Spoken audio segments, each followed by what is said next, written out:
Welcome back to Suman TV. నేను మీ సుప్రసాద్. అన్యంలో మత్తు ముఠాల గుండెల్లో పోలీసులు వణుకు పుట్టిస్తున్నారు. గంజాయి అక్రమ రవాణాపై ఉక్కుపాదం మోపుతూ అంతర్రాష్ట్ర స్మగ్లర్ల నెట్వర్క్ను వైరావరం పోలీసులు చిన్నాభిన్నం చేశారు. పోలవరం జిల్లా ఏజెన్సీలో భారీ ఆపరేషన్ నిర్వహించిన పోలీసులు ఏకంగా 1,25,00,000 రూపాయల విలువైన గంజాయిని స్వాధీనం చేసుకున్నారు. 250 కేజీల శీలావతి రకం డ్రై గంజాయిని పట్టుకున్న పోలీసులు మొత్తం 10 మంది నిందితుల్లో 5 అంతర్రాష్ట్ర స్మగ్లర్లను కటకటాల్లోకి నెట్టారు.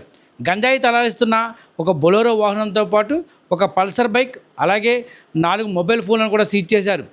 ఒరిస్సాలోని చిత్రకొండ ప్రాంతం నుండి మహారాష్ట్రకు గుట్టుచప్పుడు కాకుండా గంజాయిని తరలిస్తున్న పక్కా సమాచారంతో వైరామవరం మండలం కొమరావరం వద్ద పోలీసులు నిఘా పెట్టారు. పక్కా ప్లాన్తో దాడి చేసి 5 నిందితులను రెడ్ హ్యాండెడ్గా పట్టుకున్నారు. నిందితులు మంటి గణేష్, మజ్జి సుభాష్, కిముడి రాజారావు, పాంగి పాల్సు, కొర్రా శ్యాములుగా గుర్తించారు. వీరంతా ఏపీ, ఒరిస్సా, మహారాష్ట్ర ప్రాంతాలకు చెందిన కేటుగాళ్లు. వీరికి పాత నేర చరిత్ర కూడా ఉంది. గతంలో రంపచోడవరం పరిధిలో 158 కేజీల గంజాయిలో పట్టుబడ్డ రికార్డు వీరికి ఉంది. రంపచోడవరం డీఎస్పీ అస్రఫ్ వెల్లడించిన వివరాల ప్రకారం ఈ ముఠాలో ఉన్న మరో 5 కీలక సభ్యులు వినోద్ రావత్, ముజాకర్ జాకీర్, వంతల అర్జున్, కిలో రాము మరియు కర్రా లక్ష్మణులు ప్రస్తుతం పరారులో ఉన్నట్లు ఆయన తెలిపారు. వీరి కోసం పోలీసులు గాలింపు చర్యలు ముమ్మరం చేపట్టారు. ఓఎస్డీ పంకజ్ మీనా సార్ గారి పర్యవేక్షణలో ASP Chinturu and Rampachodavaram sub డివిజన్స్లో ఇన్స్పెక్టర్ లెవెల్లో మేము స్పెషల్ టీమ్స్ ఫామ్ చేశామండి. ఎందుకంటే మాకు జీరో టాలరెన్స్ టువర్డ్స్ గంజా అన్నది మేము ఫాలో అవుతున్నాం. ఇందులో భాగంగా ఒరిస్సా నుంచి మహారాష్ట్రకి ఆల్మోస్ట్ 250 కేజెస్ గంజాని తరలిస్తుండగా అడ్డతీగల సర్కిల్లో వైరామవరం పిఎస్ లిమిట్స్లో వీళ్ళని పట్టుకోవడం జరిగింది. సో మొత్తం 10 మంది అక్యూజ్డ్ అండి. వీళ్ళల్లో 5 మందిని మేము పట్టుకోగలిగాము. సో వీళ్ళని విచారించగా మాకు తెలిసింది ఏంటంటే ఈ గ్యాంగ్ వాళ్ళు ఆల్మోస్ట్ ఇంటర్ స్టేట్గా ఆపరేట్ చేస్తున్నారు. అండ్ వీళ్ళకి ప్రీవియస్గా ఆల్రెడీ కనెక్ట్ అయిన కేసెస్లో కూడా వీళ్ళందరూ అక్యూజ్డ్ అనమాట. ఫర్ ఎగ్జాంపుల్ గోకరంలో 2 కేసెస్, జీలింగమల్లో 1 కేసు అండ్ రంపచోడవరంలో 1 కేసు ఆల్రెడీ వీళ్ళ మీద రిజిస్టర్ అయింది. సో ఆ కేసెస్లో కూడా వీళ్ళందరూ అక్యూజ్డే.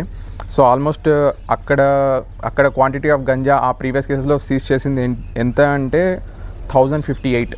సో ఇప్పుడు నిన్న గంజా సీజ్ చేసింది 250. So almost 1,308 kgs of ganja seize చేయడం జరిగింది. సో ఇందులో భాగంగా అడ్డతీగల సర్కిల్లో పిఎస్లో చాలా యాక్టివ్గా పనిచేయడం జరిగింది. సో వీళ్ళందరికీ కంగ్రాచులేషన్స్.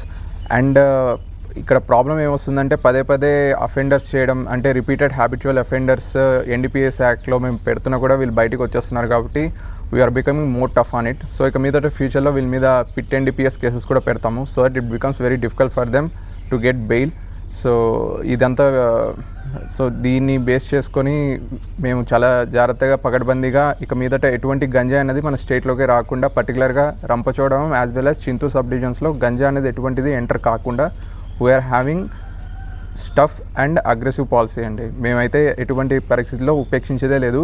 మీరు క్లియర్గా చూస్తే నిన్న కూడా మారేడుమల్లిలో, తర్వాత దానికి ముందు కూడా జడ్డంగిలో కూడా ఇదే గంజా కేసెస్ పట్టుకుంటూనే ఉన్నాము. సో మాకు మీడియా సహకారం కూడా చాలా కావాలి. మీ దగ్గర నుంచి వచ్చే ఇంటెలిజెన్స్ కూడా మాకు చాలా హెల్ప్ అవుతుంది మేము వీళ్ళని పట్టుకోవడానికి, అరెస్ట్ చేయడానికి. And thank you very much. మనం సీజ్ చేసిన ప్రాపర్టీస్లో వచ్చేసి వీళ్ళు సీజ్ చేయడానికి ఒక బొలెరో వెహికల్ వాడారు. ఈ Bolero vehicle local Rampachodavaram sub డివిజన్లోనే ఒకరి దగ్గర నుంచి రెంట్కి యూజ్ చేశారని తెలిసింది. అండ్ ఈ పల్సర్ వెహికల్ వాడారు, ఇది పైలట్ లాగా వాడారనమాట. సో వెనకాల వీళ్ళు వచ్చేటప్పుడు ముందర ఏమన్నా పోలీస్ చెకింగ్ అది ఇది ఉందా లేదా అనేసి ముందర పల్సర్లో వేరే వాళ్ళు వెళ్ళేసి వీళ్ళకి ఇన్ఫర్మేషన్ ఇస్తుండేవాళ్ళు. ఈ పల్సర్ వెహికల్ నంబర్ ప్లేట్ చూస్తే మీరు ఒడిశా రిజిస్ట్రేషన్ అని ఉంది, బట్ యాక్చువల్లీ ఇది అనకాపల్లికి సంబంధించిన బైక్. అక్కడ వీళ్ళు దొంగతనం చేసి ఇది ఒరిస్సాకి వెళ్ళడం జరిగింది. ఆ ఒరిస్సాలో వీళ్ళు ఫేక్ నెంబర్ పెట్టేసి దీన్ని వాడుతున్నారు. సో దీని ప్రాపర్ ఓనర్కి ఇన్ఫార్మ్ చేయడం జరిగింది. అండ్ ఈ సీజ్ చేసిన ఆల్మోస్ట్ 250 కేస్ వాల్యూ వచ్చేసి అప్రాక్సిమేట్లీ 1,25,00,000 అండి. సో ఇంత బల్క్ అమౌంట్ని మనం ఇంత విలువ చేసే గంజాని మనం సీజ్ చేయడం జరిగింది. And I appreciate Addateegala circle inspector and police team for it. Thank you very much. నిన్ననే మారేడుమిల్లి జడ్డంగి పరిధిలోని సుమారుగా 2 కోట్ల విలువైన గంజాయి పట్టుబడగా తాజాగా నేడు 1,25,00,000 సరుకు దొరకడం చూస్తూ ఉంటే మన్యం పోలీసులు స్మగ్లర్ల పని పట్టడంలో ఎంత సీరియస్గా ఉన్నారో అర్థమవుతుంది. కెమెరా పర్సన్ దుర్గప్రసాద్తో శివప్రసాద్, సుమన్ టీవీ, రంపచోడవరం.